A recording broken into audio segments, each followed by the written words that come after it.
Hello friends, good evening. আমি পাপিয়া। আজকে সারাদিন একদম ভিডিও দিতে পারিনি। সকাল থেকে এত ব্যস্ত ছিলাম, ছেলেরও শরীরটা একটু খারাপ, সে নিয়ে একটু ছেলেকে নিয়ে গেছিলাম ডক্টরের কাছে, বেবি ডক্টরের কাছে। তো দেখিয়ে টেকিয়ে এসেছি, তারপরে আমি বেরিয়ে গেছিলাম অফিসের জন্য। তো আজকে খুব ব্যস্ত ছিলাম, আজকে ওই জন্য সারাদিন কোনো ভিডিও দিতে পারিনি, রান্নার ব্লগ না, গুড মর্নিং উইশও করতে পারিনি। তো ভাবলাম যে এখন একটুখানি চা খেতে খেতে আপনাদের গুড ইভিনিংটা উইশ করি। ভেরি ভেরি গুড মর্নিং সবাইকে।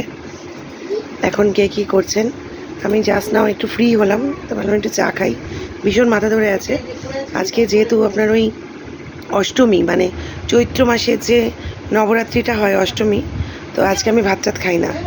তো আজকে দুপুরবেলাতে আমি খেয়েছিলাম একটু আলু, গাজর, বিনস এসব দিয়ে একটু চাউমিন, আর রাত্রিবেলাতে ভাবছি একটুখানি পরোটা আর কুমড়ো আলু তরকারি করে রেখেছি, ওটাই খাবো। তো আপনারা আজকে কে কী খাচ্ছেন সেটাও জানাবেন।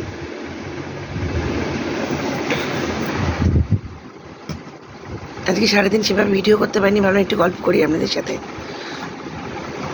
তো অনেক দিন লাইভেও আসতে পারছি না, দেখি কালকে যদি পারি কালকে একটু আপনাদের সাথে লাইভে আসবো, মানে টাইমই পাচ্ছি না একদম। তো সবাইকে টাটা, সবাই খুব ভালো থাকবেন, সাবধানে থাকবেন। আবার কালকে আসছি নতুন ভিডিও নিয়ে। টাটা, গুড নাইট সবাইকে।